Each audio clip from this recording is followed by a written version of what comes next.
आज हम vitamin B complex पर विचार करेंगे। विटामिन बी कॉम्प्लेक्स वह विटामिन होता है जो विटामिन के विभिन्न समूह होते हैं। विटामिन बी कई प्रकार के स्ट्रक्चर और केमिकल स्ट्रक्चर में पाए जाते हैं। ये सभी जल में घुलनशील होते हैं और इसका स्ट्रक्चर और सोर्सेस और इसके अन्य बेनिफिट्स पर हम नज़र डालेंगे।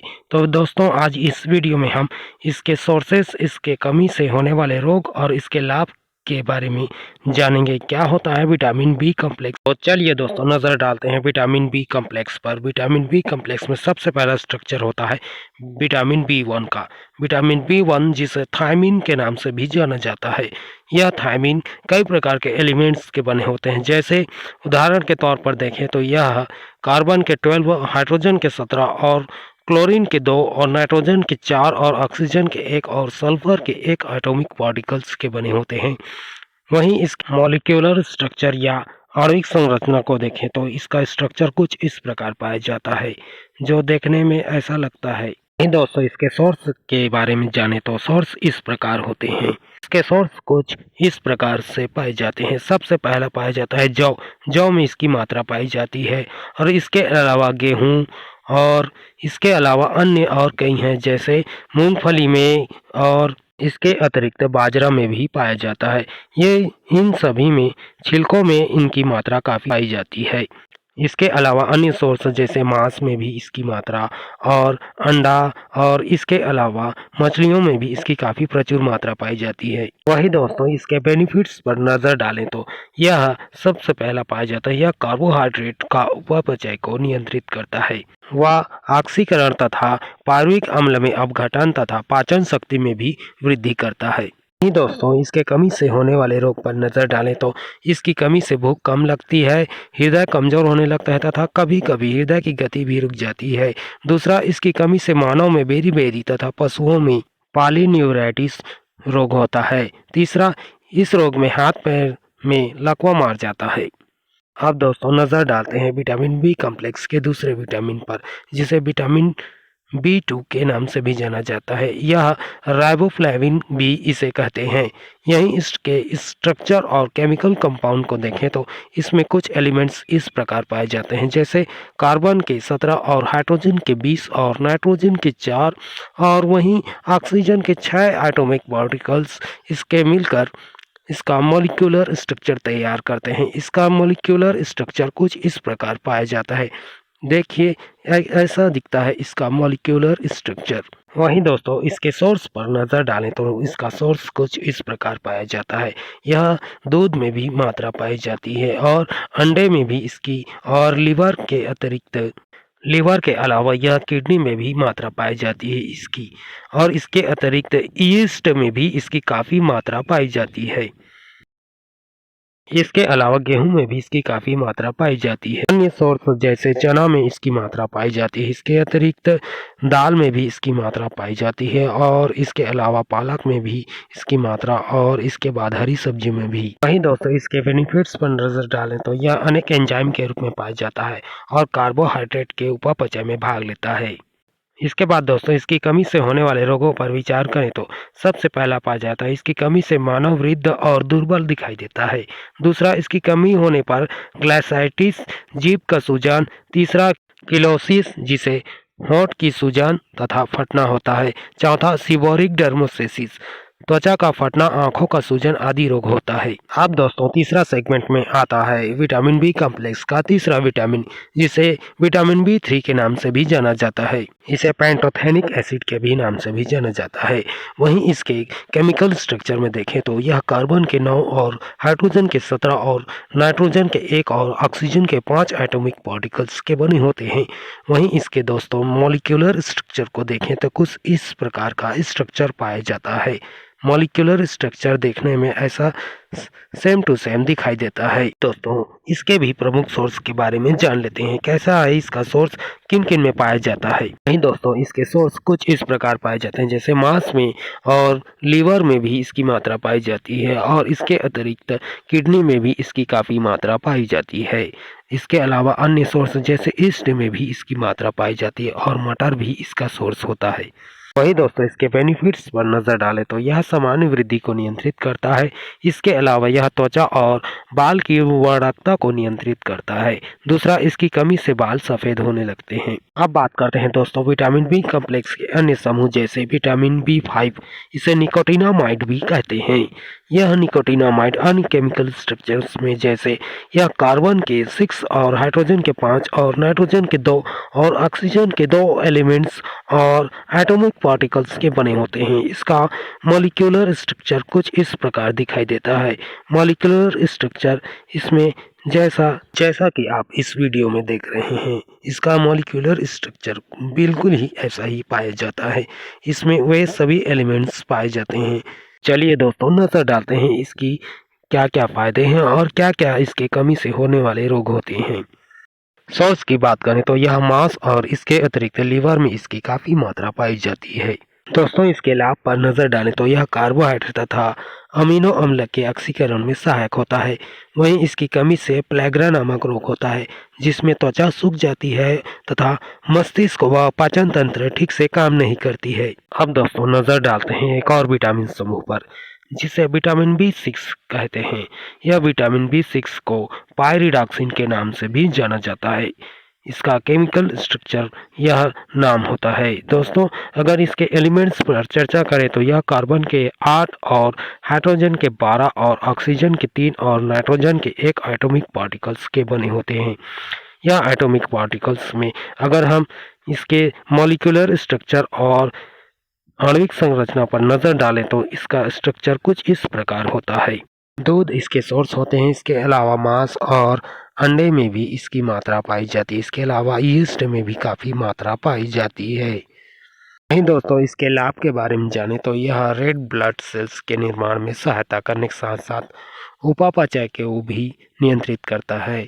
वहीं दोस्तों इसकी कमी से भूख कम लगती है तथा त्वचा के रोग होते हैं। इसकी कमी से एनीमिया की बीमारी होती है व इसके अलावा बाल भी सफ़ेद होने लगते हैं। दोस्तों अगला सेगमेंट में आता है विटामिन B12। विटामिन B12 इसको कोबालैमिन के नाम से भी जाना जाता है। वहीं दोस्तों इसके केमिकल स्ट्रक्चर को भी ध्यान से देखें अगर हम तो इसका केमिकल स्ट्रक्चर कुछ इस प्रकार पाया जाता है। यह कार्बन के 63 और हाइड्रोजन के 90 और ऑक्सीजन के 14 और नाइट्रोजन के भी 14 और वहीं फास्फोरस के 1 एलिमेंट से बने होते हैं। इसका मॉलिक्यूलर स्ट्रक्चर कुछ इस प्रकार पाया जाता है। मॉलिक्यूलर स्ट्रक्चर को देखने से काफ़ी भयंकर और एकदम ही अद्भुत लगता है। देखिए दोस्तों कैसा है इसका स्ट्रक्चर। वहीं दोस्तों इसके सोर्स के बारे में जाने तो यह दूध में इसकी काफ़ी मात्रा और इसके अलावा मांस अंडे में भी इसकी काफ़ी मात्रा और इसके अलावा मछली भी इसका काफ़ी सोर्स होता है। इसके अतिरिक्त अन्य सोर्स जैसे लीवर में भी इसकी मात्रा पाई जाती है और इसके अतिरिक्त किडनी में भी इसकी काफ़ी मात्रा पाई जाती है। वहीं दोस्तों इस विटामिन के फायदे और नुकसान के बारे में सोचें तो यह फायदे में सबसे पहला यह शरीर में वृद्धि तथा रेड ब्लड सेल्स के निर्माण को उत्तेजित करता है। वहीं इसकी कमी से एनीमिया रोग होती है, जिसे विटामिन B12 के इंजेक्शन देने पर एनीमिया रोग ठीक हो जाती है। अब दोस्तों अगला स्ट्रक्चर आता है एक और अन्य विटामिन समूह पर। यह भी विटामिन बी समूह के अंतर्गत आता है, जैसे फॉलिक एसिड। इसे विटामिन B9 के भी नाम से भी जाना जाता है। वहीं दोस्तों इसके एलिमेंट्स स्ट्रक्चर को देखें तो इसमें एलिमेंट्स कुछ इस प्रकार पाए जाते हैं। एलिमेंट्स की संरचना में कार्बन के 19 और हाइड्रोजन के 19 और नाइट्रोजन के 7 और ऑक्सीजन के 6 एलिमेंट्स के बने होते हैं। वहीं दोस्तों अगले इसके मॉलिक्यूलर स्ट्रक्चर और आणविक संरचना पर नज़र डालें तो इसका आणविक संरचना कुछ इस प्रकार पाया जाता है। देखें दोस्तों कैसा है इसका स्ट्रक्चर बिल्कुल ऐसा ही पाया जाता है। दोस्तों इसके सोर्स के बारे में जाने तो यह दूध में काफ़ी मात्रा में पाया जाता है। इसके अलावा मांस भी इसका सोर्स होता है और लीवर में भी इसकी काफ़ी मात्रा पाई जाती है। ईस्ट में भी इसकी काफ़ी मात्रा और टमाटर में भी और इसके अलावा केले में भी काफ़ी मात्रा पाई जाती है। बात करते हैं दोस्तों इसके फायदे और नुकसान के बारे में। पहला, यह न्यूक्लिक अम्लों के उपापचय में सहायता करता है। वहीं इसके नुकसान है दोस्तों इसकी कमी से एनीमिया रोग होता है अब दोस्तों बात करते हैं विटामिन के अन्य समूह जैसे बायोटिन पर। बायोटिन भी एक काफ़ी प्रमुख विटामिन होता है जिसके सोर्स और बेनिफिट्स कुछ इस प्रकार होते हैं। वहीं चलिए दोस्तों इसके स्ट्रक्चर और केमिकल स्ट्रक्चर को देख लेते हैं। इसमें एलिमेंट्स जैसे कार्बन के 12 और हाइड्रोजन के 16 और नाइट्रोजन के 2 और वहीं ऑक्सीजन के 3 और सल्फर के 1 एलिमेंट्स पाए जाते हैं। वहीं इसका स्ट्रक्चर और मॉलिक्यूलर संरचना कुछ इस प्रकार पाया जाता है। अब बात करते हैं दोस्तों इसके सोर्स के बारे में। तो सबसे पहला सोर्स होता है अंडा। अंडा के अतिरिक्त लीवर में भी इसकी काफ़ी मात्रा पाई जाती है। इसके अतिरिक्त अन्य सोर्स जैसे किडनी भी इसकी काफ़ी सोर्स होते हैं। अब दोस्तों देखते हैं इसके बेनिफिट्स पर। इसके बेनिफिट्स में यह वृद्धि में सहायक होता है और इससे इसकी कमी से वृद्धि प्रभावित भी होती है। इसी के जैसा एक और विटामिन भी पाया जाता है जिसे इनोसिटॉल के नाम से भी जाना जाता है। वहीं दोस्तों इसके एलिमेंट्स स्ट्रक्चर को ध्यान से देखें तो इसमें कार्बन के 6 और हाइड्रोजन के 12 और ऑक्सीजन के 6 एलिमेंट्स के बने होते हैं। यह कार्बोहाइड्रेट जैसे समानता रखता है। इसके स्ट्रक्चर की अगर बात करें तो आणविक संरचना की दृष्टि में इस प्रकार होता है जैसा कि आप इस वीडियो में देख रहे हैं। इसका स्ट्रक्चर कुछ जस्ट ऐसा ही होता है। इसके सोर्स संतरे में भी काफ़ी पाए जाते हैं। इसके अलावा अंगूर भी इसका सोर्स होता है और इसके अतिरिक्त मानव मस्तिष्क के मेवे और लंग्स और रुधिर में भी इसकी काफ़ी मात्रा पाई जाती है। वहीं इसके फायदे के बारे में जाने तो यह सामान्य वृद्धि में सहायक होता है तथा इसकी कमी से चूहियों के बाल गिरते हैं तथा चर्म रोग भी होता है। अब दोस्तों आज इस सेगमेंट में एक और हम विटामिनों पर चर्चा करेंगे। एक पहला ऐसा विटामिन जिसे विटामिन सी भी कहते हैं। इसका स्ट्रक्चर कुछ इस प्रकार पाया जाता है। यह कार्बन के 6 और हाइड्रोजन के 8 और ऑक्सीजन के 6 एटॉमिक पार्टिकल्स के बने होते हैं। वहीं इसके मॉलिक्यूलर स्ट्रक्चर को देखें तो कुछ इस प्रकार दिखाई देता है। मॉलिक्यूलर संरचना इसकी ऐसी ही पाई जाती है। अब दोस्तों नज़र डालते हैं इसके सोर्स पर। यह संतरे में और इसके अलावा अंगूर में भी इसकी मात्रा पाई जाती है। इसके अतिरिक्त मौसम्बी में भी इसकी काफ़ी मात्रा पाई जाती है। इसके अलावा और नींबू भी इसका सोर्स होता है। सेब में भी इसके काफ़ी मात्रा पाई जाती है। टमाटर भी इसका सोर्स होता है और केले भी इसके काफ़ी सोर्स होते हैं। इस विटामिन के फायदे नुकसान के बारे में सोचें तो यह शरीर में कोलेजन तंतु के निर्माण में सहायक है। यह शरीर में रोगों से प्रतिरक्षा उत्पन्न करने के साथ वृद्धि में भी सहायक होता है। वहीं दोस्तों इसकी कमी पर नज़र डालें तो इसकी कमी से स्कर्वी नामक रोग होता है जिससे मसूड़ों में सूजन आ जाती है तथा उनसे रक्त निकलने लगता है। इस रोग में जोड़ों के दर्द होते हैं, अस्थियां कमज़ोर भी हो जाती हैं। रोगों की भयंकर अवस्था में रक्त शिराएं कोमल हो जाती हैं। अब दोस्तों बात कर लेते हैं अगले विटामिन पर। अगले विटामिन विटामिन पी पाया जाता है। यह हमारे सेगमेंट का अंतिम विटामिन है। दोस्तों इसे सिट्रीन के नाम से भी जाना जाता है। यह विटामिन पी अगर हम इसके केमिकल स्ट्रक्चर को देखें तो यह केमिकल स्ट्रक्चर में इसमें एलिमेंट्स इस प्रकार पाए जाते हैं। यह कार्बन के 27 और हाइड्रोजन के 30 और ऑक्सीजन के 15 एलिमेंट्स से मिलकर बने होते हैं। वहीं दोस्तों इसके मॉलिक्यूलर स्ट्रक्चर या आणविक संरचना पर नज़र डालें तो इसका आणविक संरचना कुछ इस प्रकार पाया जाता है जो देखने में ऐसा इसके सोर्स नींबू होते हैं जो इसमें ग्लूकोसाइड्स के रूप में पाए जाते हैं। इसके फायदे के बारे में सोचें दोस्तों, यह विटामिन सी को ऑक्सीकरण के विनाश से बचाता है। इसकी कमी से रक्तस्राव होता है। तो दोस्तों नॉलेज भरा यह छोटा सा वीडियो आपको कैसा लगा?